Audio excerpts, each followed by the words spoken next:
Some people wake up each morning already exhausted by the thought of having to exist for another day. They slept through the night, and yet the weariness remains untouched, sitting heavy in their chest before the day even begins. This exhaustion carries a name in psychology, and understanding it changes everything about how you see yourself. Existential exhaustion describes a profound depletion that emerges from consciousness itself. Regular fatigue responds to rest and recovery, but this kind of weariness operates on an entirely different level. It emerges from the endless repetition of consciousness, the relentless cycle of waking up, maintaining oneself, and performing life over and over again, with no finish line in sight. The weight grows heavier with every passing morning, and the usual solutions keep falling short. Modern psychology recognizes this as a legitimate state of mental depletion, affecting millions of people around the world right now. Researchers in existential psychology have found that this exhaustion surfaces when the connection between a person and their sense of meaning begins to erode. The mind keeps asking why it should continue participating in existence, and the usual answers stop feeling convincing enough to carry the burden anymore. What makes this experience so isolating is how invisible it remains to everyone else. People carrying this exhaustion often appear completely fine on the surface. They hold jobs, maintain relationships, and function through their daily responsibilities without raising concern. Yet inside, they feel like they are dragging themselves through wet concrete just to make it from morning to night. They are weary of the effort that existence demands, drained by the performance, depleted by the endless maintenance required just to keep being a person.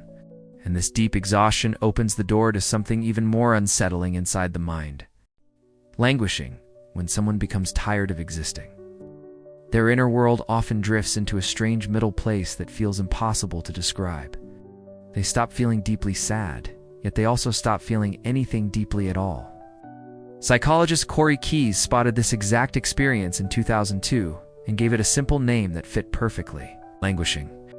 Languishing sits right at the center of feeling tired of existing because it captures that slow fading of life from the inside out. People in this state keep moving through their days like a car running on fumes, technically still going but barely. The morning shows up and they get through it somehow. The evening arrives and they survive that too.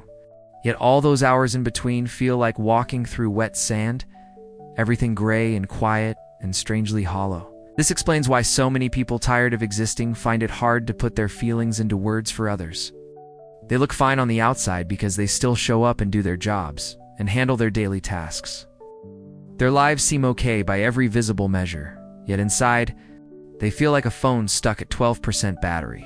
Enough charge remains to keep the screen glowing, but everything moves more slowly and feels dimmer than it should. Studies show that languishing touches millions of people across the world, and those numbers have grown rapidly in recent years. People in this state slowly lose their sense of where they are heading and why any of it matters. They stop anticipating tomorrow with any real excitement, and they stop looking back at yesterday with any real feeling. Time turns into something they simply push through rather than something they actually live. The real trouble with languishing is how comfortable the grayness eventually starts to feel. People get used to the emptiness and forget that their world once had color and warmth. And somewhere inside that forgetting, their ability to feel good things starts shutting down completely. In Adonia, something cruel starts happening inside the brain when exhaustion reaches a certain depth. The reward system that once delivered satisfaction begins malfunctioning in a specific way. They can still feel pain, sadness, and frustration with full intensity, yet their capacity to feel pleasure has quietly gone offline. Psychologists call this anhedonia, and it changes everything about why existence starts feeling like such an unbearable burden. The brain runs on a reward system that gives you little hits of satisfaction when something good happens. This system motivates you to eat when hungry, connect with people you care about, and pursue activities that bring fulfillment. Anhedonia occurs when this reward system stops delivering those hits, even when you do all the right things. You eat your favorite meal and feel nothing. You spend time with someone you love and register only blankness. The action happens, but the payoff never arrives. This creates a specific kind of torture for people already struggling with existence. They push themselves to try things that should help them feel better, and those efforts produce zero return. They force themselves out of bed to meet a friend, and the interaction leaves them just as empty as staying home would have. They exercise because everyone says it helps, and they finish feeling the same as when they started. Every attempt to climb out gets met with the same wall of nothing. Research shows that anhedonia involves real changes in brain chemistry, particularly in the areas that process reward and motivation. The signals that once told you something was worth pursuing grow weak and unreliable. When your brain stops rewarding you for effort, the exhaustion of existence multiplies rapidly. Because now the question becomes unavoidable: why keep trying when trying produces nothing? And answering that question requires energy that most people in this state simply cannot find anymore. The psychology of effort without purpose. Why do simple tasks feel so impossibly hard? This question haunts both the exhausted person and everyone watching them struggle. They wonder this themselves, confused by their own inability to do things that once came naturally. The answer lies in something psychologists understand deeply about how the human mind generates energy for action. The brain runs on purpose the way a body runs on oxygen. Every decision to move, act, or engage requires the mind to believe that something worthwhile waits at the end of the effort. When that belief disappears, the energy supply drops dramatically, and tasks that once felt automatic start demanding conscious willpower just to begin. Brushing your teeth becomes a negotiation. Making breakfast becomes a debate. Getting dressed feels like preparing for a battle you already know you will lose. Psychology explains this through the relationship between meaning and motivation. The brain constantly calculates whether actions will produce valuable outcomes. And when someone loses their sense of purpose, that calculation keeps returning zero. Every task gets filtered through a lens of futility, and the answer keeps coming back empty. The mental cost of pushing through meaningless effort eventually exceeds what most people can sustain for long. This explains why people tired of existing struggle with things that seem ridiculously simple to everyone else. Outsiders see someone failing to wash dishes or answer messages and assume laziness or weakness. They miss the reality that each tiny action requires this person to override a loud internal voice asking what any of it actually matters. Fighting that voice hundreds of times each day drains resources faster than any physical labor ever could. Effort without purpose produces nothing that replenishes you. Regular tiredness leads to satisfaction when the job gets done, but meaningless effort just leads to more emptiness waiting on the other side. And when someone spends long enough pushing through life this way, their connection to themselves and reality begins shifting in deeply unsettling ways. Depersonalization. The world begins feeling slightly off, like a photograph copied too many times that has lost its sharpness. Reflections in mirrors start looking unfamiliar, and your own voice starts sounding like it belongs to someone else. Psychologists recognize this as depersonalization, and it reveals something important about how the exhausted mind tries to protect itself. When someone carries the weight of existence for too long without relief, the brain eventually searches for ways to lighten that load.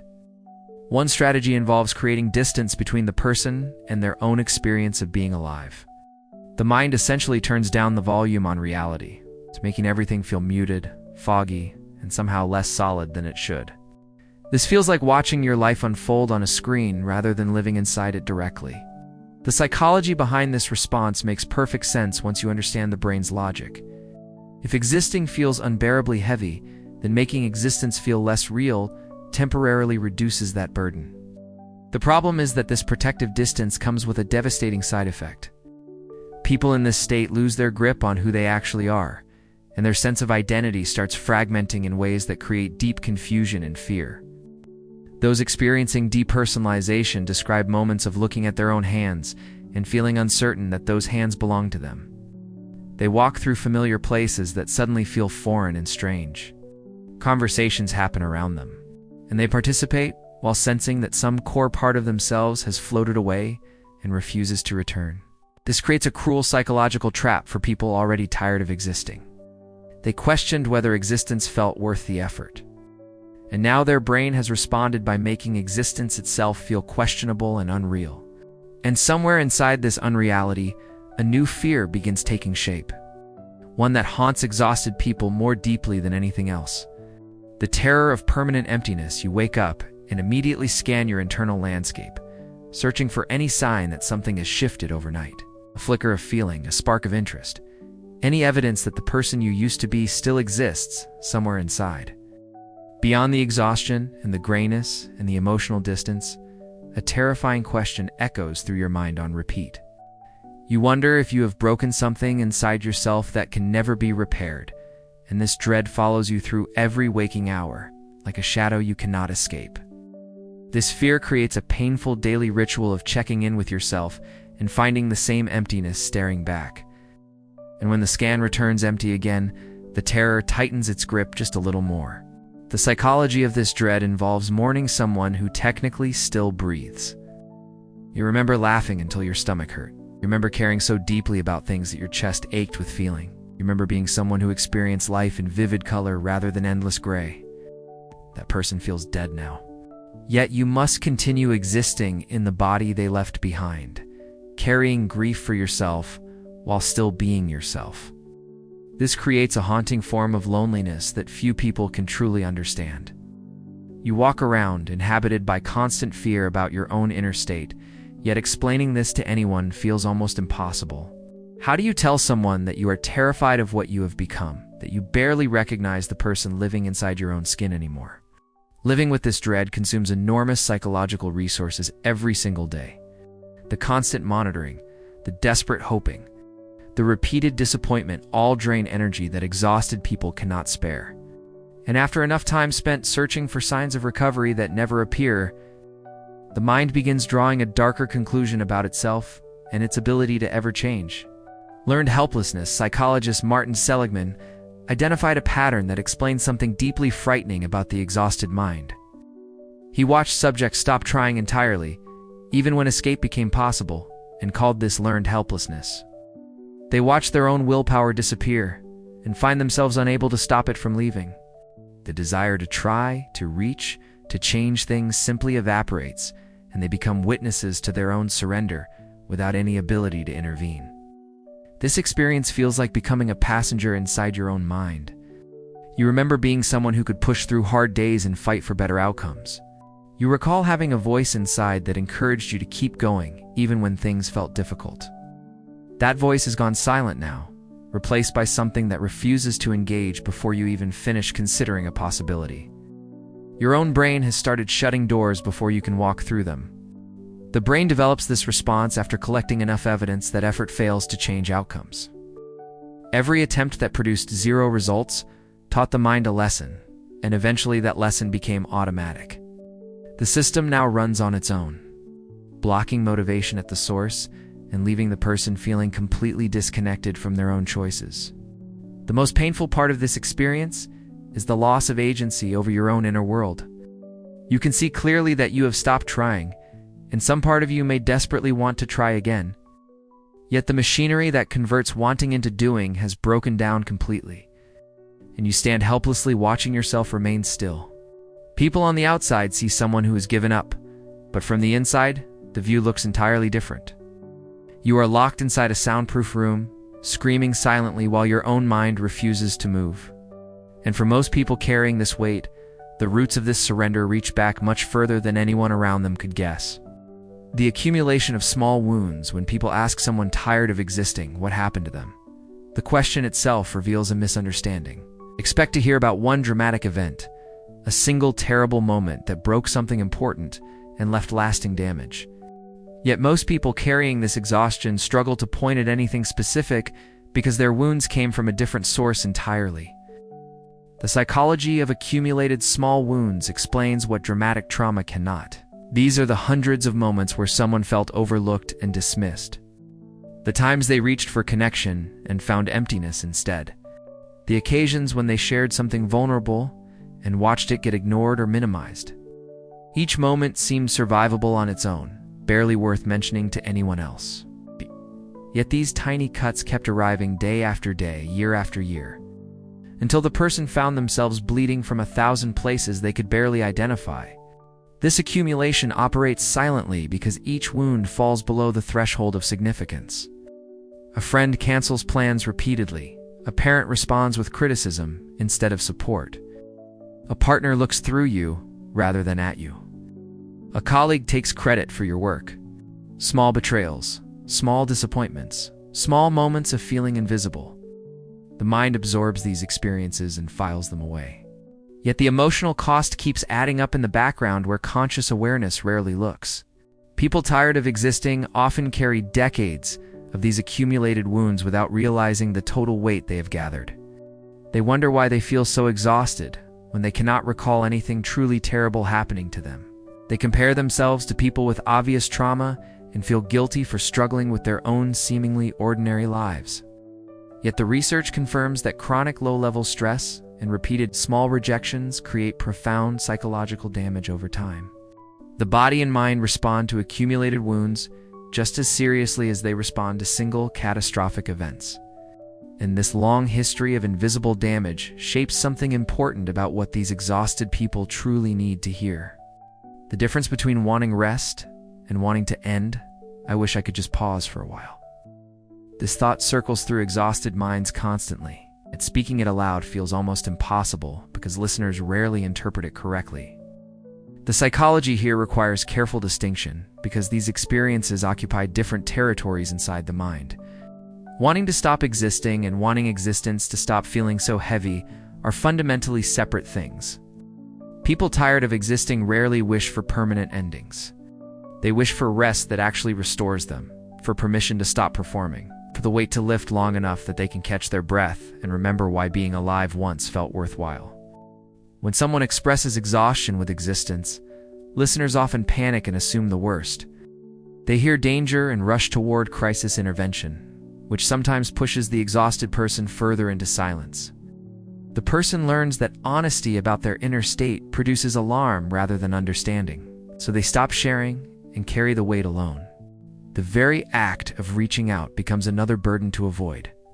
Psychologists recognize this distinction as crucial for providing appropriate support. Someone experiencing passive thoughts about death differs significantly from someone actively seeking to end their life. The exhausted person wants the pain of existing to decrease. They want mornings that feel manageable and days that contain moments of genuine lightness. They want their former selves back, the version that found reasons to stay engaged with life naturally. This exhaustion calls out for something specific that most people fail to offer. It asks for presence without panic, understanding without solutions, and permission to struggle openly without triggering alarm. A tired person needs to feel safe enough to speak their truth without watching everyone around them spiral into fear. And recognizing this distinction opens the door to what actually helps these exhausted people find their way back. The psychology of being witnessed. The nervous system has been clenched tight for so long that the entire system has started shutting down to conserve whatever resources remain. Recovery begins when this exhausted system finally receives consistent signals that safety exists somewhere nearby. This explains why being truly witnessed holds such psychological power. When another person sees your exhaustion clearly and responds with acceptance rather than alarm, your brain registers something important. The threat level decreases slightly. The walls built for protection can be lowered by a fraction. The system that has been bracing for impact receives permission to soften, and that softening creates space for other things to shift gradually. The psychology of recovery also explains why demands and solutions often backfire completely. A brain in survival mode interprets pressure as an additional threat, which triggers more shutdown rather than more engagement. Telling someone tired of existing to try harder sends exactly the wrong signal to a nervous system already overwhelmed by the effort of basic functioning. The mind needs proof that existing at reduced capacity will be accepted before it can risk opening back up. Meaning rarely returns through force or logical argument. It seeps back slowly through moments where the person feels genuinely connected to something outside their own exhaustion. A conversation where they felt heard, small act that produced a small result. Evidence that contradicts the learned helplessness their brain has been operating. These experiences accumulate quietly until the brain starts updating its conclusions about whether effort can ever matter again. People tired of existing have been carrying a weight that few others can see or measure accurately. Their psychology makes complete sense once you understand the journey that brought them here. And that understanding, offered without judgment, becomes the first thread that pulls them slowly back toward wanting to stay.